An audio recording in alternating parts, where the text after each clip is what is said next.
right, so it is Monday. We already banged some stuff out, but me and Ed are coming through this Impala we got in, and I'm doing the old washeroo on the seats. Check out how nasty these things are. People ride around like this. Look at what's coming out of that seat. That's coming out of the seat, all that brown stuff. I've already pressure washed the sides and top. You can see where I'm working my way down, but look at that. People ride around. That's all like dog hair. And it's crazy to me what people will just ride around in. Like, that is so nasty, man. And this car's got like cigarette butts all in it. Cigarettes, I mean, it's gross. So power wash this seat, and you can just see how much cleaner that thing is instead of this, how clean this is. So this one was throwing a code out of the car. This is the original one. And we grabbed that seat out of a parts car out back that we are scrapping, and we swapped it out. So now we're just trying to clean these seats up. Look at that. It's still running out. That is so gross. Let's get these things clean.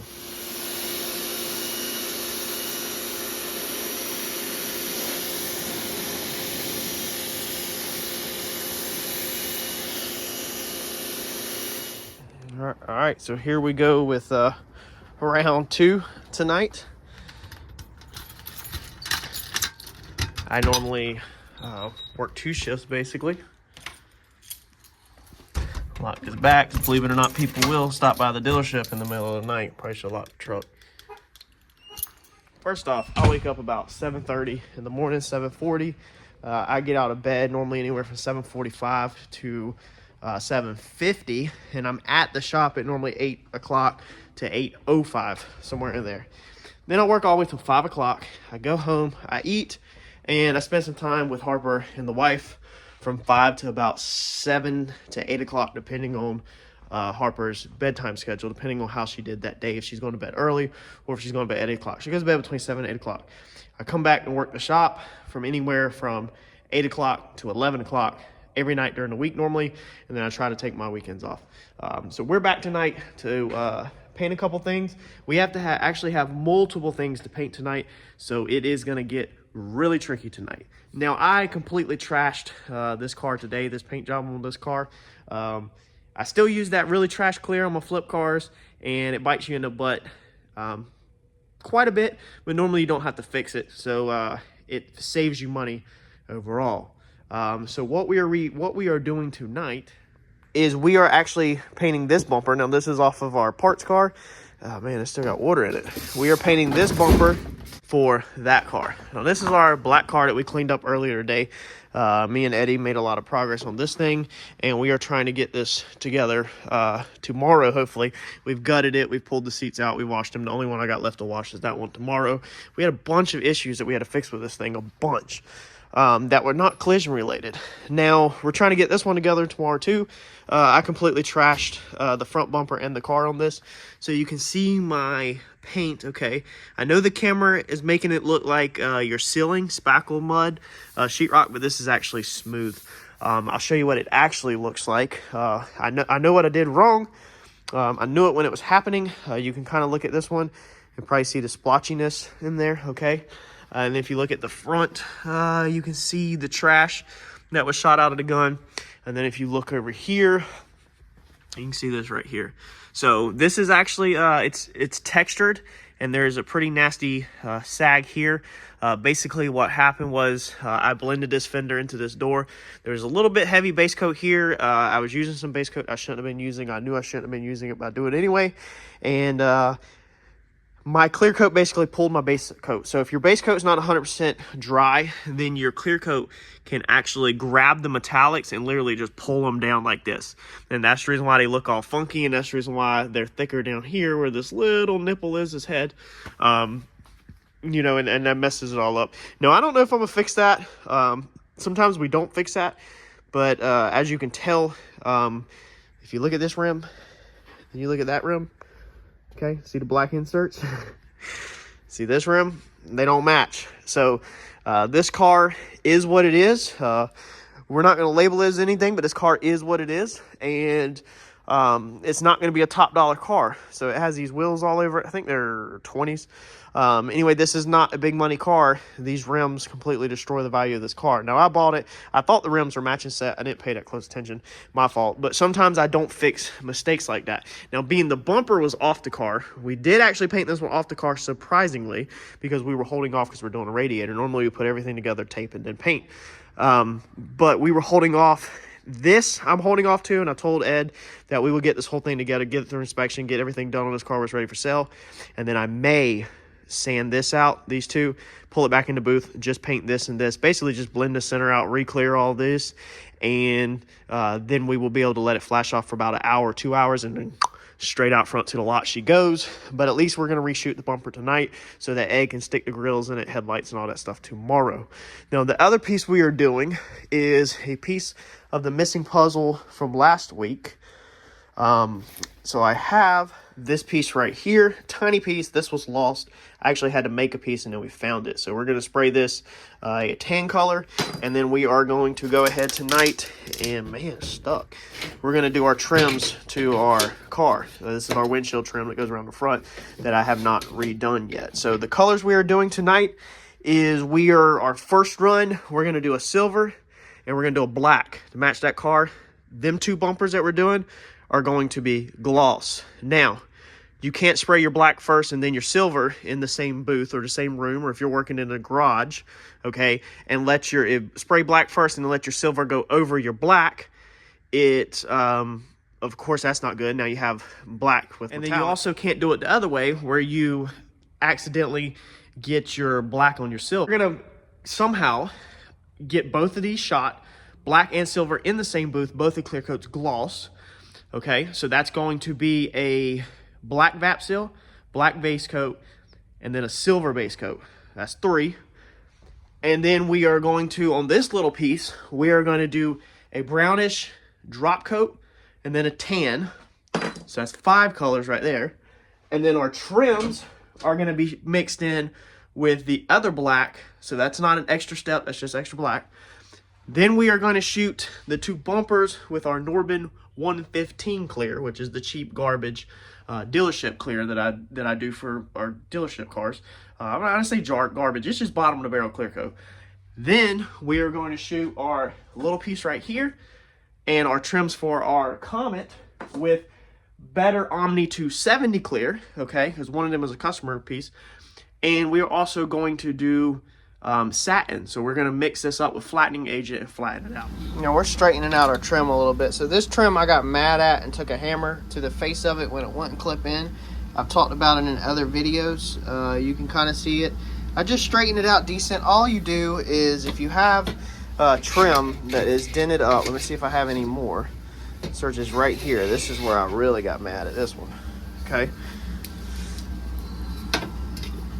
So you can see that right there, okay? That's where I like punched it or hit it with a dead blow hammer because I got extremely irritated. So I'm not gonna do this because I don't have the camera stand with me, but you can see on the back side the reflection. Now the crease right here, you can see is right there. So what you wanna do is you're gonna get your body hammer like this. Now you can get these at Harbor Freight, okay? This one has the flat edge.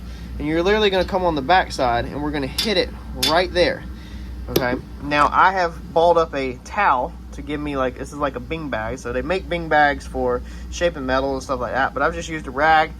I'm gonna hold it like this, and then with my right hand I'm gonna tap it, you know, decent right there. You want to start out light for whatever piece of trim you're working with, and then keep flipping it and looking at it, and then, you know, hit it a little harder if you need to.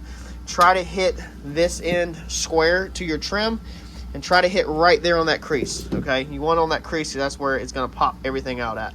You don't care about from here to here or from here to here. You wanna hit all the blows right there on that crease. All right, so you can see we got a lot of that out. That doesn't look terrible. Now you can see the paint has cracked right there, okay, from the stress of hitting it on the backside with the hammer.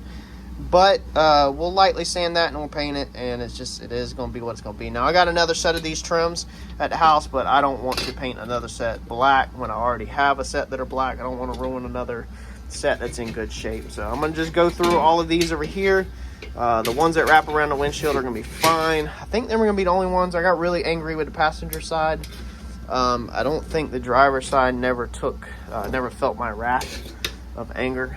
And man, these trims were literally flawless before I got angry one summer night, and we talked about it in the other videos. I got really pissed off. But I think that's gonna be it. So we're just gonna sand these a little bit and then throw these in the booth with the rest of our stuff. All right, so we are actually gonna run our silver first, then our black. Yes, the black will maybe blow over to silver. I'll actually probably switch them and put the silver in the back of the booth, put the black in the center. That's probably what I'll do. But black next, because we're also gonna run our black trims. They're gonna go up here. They're not in here now because we're shooting silver. The booth pulls this way and it'll put silver all over everything. Now I shot this around right before lunch, I think it was. So we're a little before 11 o'clock. I'm back on this at 9 o'clock at night. And I've already sanded it too. That is way too early to be painting back on top of your project, especially if it's your own car, if it's a customer's car. You gotta let it harden up. Here's what happens when you don't let it harden up. So when I sanded through this, or when I sanded this out and tried to smooth it out, there's some little areas I cut through on. I didn't purposely do it. I was trying to smooth it out. I had a run right there that I was sanding out, and them cut throughs, basically your new base coat goes down and under the paint you painted this morning, and then it wants to come up and wrinkle everything. Everybody that's painted, if you try to get back on top of painting something too soon, you fight with this, you deal with this. The correct way to do it is let it sit, but with flip cars, the name of the game is fast, fast, fast, and not high quality. So you can see, I wanted to just kind of show y'all, this is where it's starting to wrinkle up already. Okay, you can see where I cut through. It's showing it really good right now with this silver. You can see all the sanding marks. This was sanded with 320 really quick. This is the type of work that we normally don't show on this channel because I can't do a video on this, so we're just gonna start mixing this stuff in, you know, with these weekly updates. This is where it cut through on the center, or the edge right there. Your cut throughs are gonna often be on your edge, such as this right here. You can see where it's starting to wrinkle around the outside. There's where our run was. Our clear coat built way up too much in here and ran out the bottom. It's starting to actually wrinkle here and a little bit around the cut through. All down here, it is starting to wrinkle a little bit on the edges where the edges cut through. You can see it good right there. There's an excellent shot of what it looks like when it starts to wrinkle. Now, I wish this was like a black or something because there's a whole nother trick how easy it is to bury. Silver's a little more difficult. Wrinkling looks better than the crap that was on there. So what I have done is I took my paint, my base coat, and I've actually put primer hardener in it to help my base coat have a hardening mixture in it to help it kick off. Some people will say it works, some people say it don't work. Whatever, do as you please. This is one of the behind the scenes things that we sometimes do. So I'm gonna keep, another trick is lightly dusting this. So it's hot in here. I've took the hoodie off. I've got the heater running out there, as you can hear. And it's probably honestly in the 80s in here, even low 90s maybe. It's really hot. So you want this base coat to hit this dry. You want it to pretty much be like a dry spray. That way it's the reducer that's in the base coat that's lifting all this and the base coat, but the reducer does most of the damage. So you kind of want the reducer to evaporate out of it really fast, meaning I want it hot in here and I want to spray a little tiny bit of base coat at a time, almost dusting it and not getting a slick finish. So you're literally purposely dusting this on the bumper and not getting it wet necessarily and slick. Wet spraying this will definitely, I mean, your wrinkling will just be a nightmare and it will just pop like crazy. So you want to dry spray this. Let's keep rocking and rolling. When we're done with this, I'll promise I'll show you how it turned out. All right, so we have shot our silver piece, threw it in the back. It is drying out. It's really hot up here at the front of the booth as it sucks it in, but as you can see, we have gotten rid of most of the imperfections. Now, I could have kept layering this up and kept stacking it on here very lightly. I also blow air out the gun between coats. So I throw a little bit on as a dust coat, and then I dry it out with the gun, a little bit of air just passing over it, and then dust on some more. My big issues was up here around the headlights. Down there you don't really see when you're on a car, and normally front bumpers have rock chips and everything anyway. And over here, you can see that all of our, trying to get the light on it, not trying to hide anything, man. I don't care about hiding anything. You can see most of our stuff is gone. You can still see it, but it's just, it's not gonna be that bad on the car outside. It'll match the rest of the car. We're gonna shoot black on this, and we're gonna do our trims next with black. Now this is my personal trims. I actually did use a tack cloth, so this is what a tack cloth looks like. This is actually really old and expired. I bought it from an auction. It's like barely even sticky anymore. I did a tack cloth, but I'm spraying it on dirty plywood and a dirty 2x4. I actually just picked the 2x4 up off the floor like that. So I don't really make much sense, but I'll also keep it 100 with y'all. So this is how I do my stuff. When I originally painted this, all I used was Bulldog, and then I sprayed it. That's it. I didn't do any fancy steps.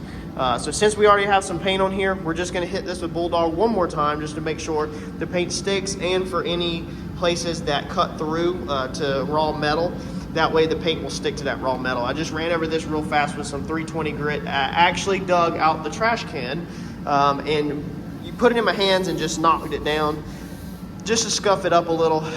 That's honestly, I swear that's what I did. So let's get some Bulldog on that. Bulldog on this bumper, a couple spots, and we're gonna shoot our black on this bumper. Check this out. This is going on another flip car. We pulled this off a parts car out back. This bumper's cracked all the way up to here. You can see the light through it. We've put an X stitch zip tie on the bottom that you won't see. That's down below the tailpipes. You won't see it. This is a black bumper. So we're just gonna hit this area with a little bit of Bulldog to make sure our paint does not flake off of our crack. That way we just have a nice pretty crack when we're done, and our paint doesn't flake off of it. Being sarcastic, but this is really how you do cheap flip cars. Now by using this bumper, this saved me about $100. Some people will be like, just spend $100 on a new bumper. We haven't even sanded this out. We just scuffed this and washed it. If you waste $100 once every month, take 100 times it by 12 and tell me how much money you just wasted at the end of the year. All right, so we about to get out of here, but there goes our gray bumper, our silver bumper, and I will show you this tomorrow, but it turned out amazing. You can still see some of the areas like that, but this thing turned out amazing for what it was. Here's our black bumper. This is Norbin 115, so you can see the orange peel level in it, how it's orange pilly as crap. This is where all the scratches were, so you don't see the scratches no more. Our crack on this side, of course our crack is there, but all the imperfections that was around the crack, you don't see them. The clear coat buried it. Check that out. You see some orange peel, trash, but there's a crack right there, so nobody cares. And then the pieces for our Comet, they are still glossy. I literally just sprayed this. They will dull out over the next 15-20 minutes. When I come back in the morning, they'll be dull. And there's our little brown piece that is going to dry out satin also overnight. So let's get out of here. It's late for tonight, and we're going to go home and call that a wrap on Monday. See y'all tomorrow. All right, so we have our Impala here, and the key, actually, when we got it from the auction, is broken in half. So half of the key was broke in the ignition, and the other half was on it. So you don't have enough the key to put in the door lock, and you don't have a key to use as a template to get it recut, even though it is a chip key. So I just spoke with my key guy, who is a mobile key guy, comes by programs and everything, and we're trying something right now. He said for us to, we do have a parts car, okay, so we have another key and another ignition, and he said for us to take our ignition that we took out of our other parts car and our key and put it in here. And then what you'll do is on these GMs, this is a 2010 Impala, is you will turn the key forward and leave it on for 10 minutes. You'll turn it off, turn it forward, on for 10 minutes, turn it off, forward, on for 10 minutes, turn it off. That's 30 minutes total. When you turn it back forward, your security light should be gone, and that should reset the immobilizer so that our used key and our used ignition out of our parts car that's outside will now work without the security features on this 2010 Impala. So we're gonna see what this happens. We're gonna cycle our 10 minutes. 30 minutes from now, we're gonna see if we have a car that cranks up. So there's how our back bumper turned out. And as you can see, our split down here, right here, is the least of our problems when you're looking over this whole entire car. So that's the reason why we do things like that. Look at this. Okay, see how tore this up is? If you got this stuff all over the car, there's no reason to worry about this stuff, man. Save your money, put it in your pocket on the flip side. Look at this. Okay, there's no reason to be trying to turn out a good job on something like this. It's pointless. Here's our silver bumper. Ed's got it all fitted up. He is putting a radiator in. We're waiting for FedEx to drop it off. But there's how our silver bumper turned out. So let me see if I can get really close and show you the flaws. There they are. There's some of them. Okay. Let's see here where the other ones were at. There were some across the bumper. Look at that. I mean, but you have to look how close you have to get to see the stuff, man. Like, some right there. That's the least of your problems. We still got this problem right here, and even if I fix this, we didn't fix the bodywork right here. So there's a dent and busted paint right there, so we didn't fix none of that. So that's the reason why you don't stress that and the rims don't match. Can you believe that? That's why you don't stress that stuff on flip cars. You don't stress it. Make the money, put that money that you just saved by doing it really fast and cheap in your pocket. It's loading in the new rubbers. I think we're going to put the front ones in the back seat because we're going to put our dirty feet all over them. Oh, yeah. That's another little secret. You learn about that stuff whenever you work with me one-on-one. Yeah. 30 minutes is up. Let's see if she works. Is it secure? Well, we got to cut it off and then cut it back on. Yeah. I'm going to give it like 60 more seconds. Because I reset my timer when I was walking over here. Okay. So I'm going to turn it off. Let's hope it works. I don't know if I have faith in it. Yeah, turn it off. And then when you turn it back on, let's just see if the security light's gone. Service this system. Nothing. Okay. Let's let it go for 10 more minutes again. And see what happens. It cranks up once that light goes off. All right. So I'm in here painting, and I look out the window, and holy crap. Eddie has just pulled a vehicle out of here. And there is a trail of freaking oil all the way around the shop. Man, I hope he didn't just blow up a motor. Look what Eddie's done did. Goodness. Because y'all buy damn radiators that are $50 from China. Now he's complaining about Chinese radiators. It was the lower line for the transmission. Thank the Lord it wasn't freaking motor oil, because he would have just blew up a car on that one.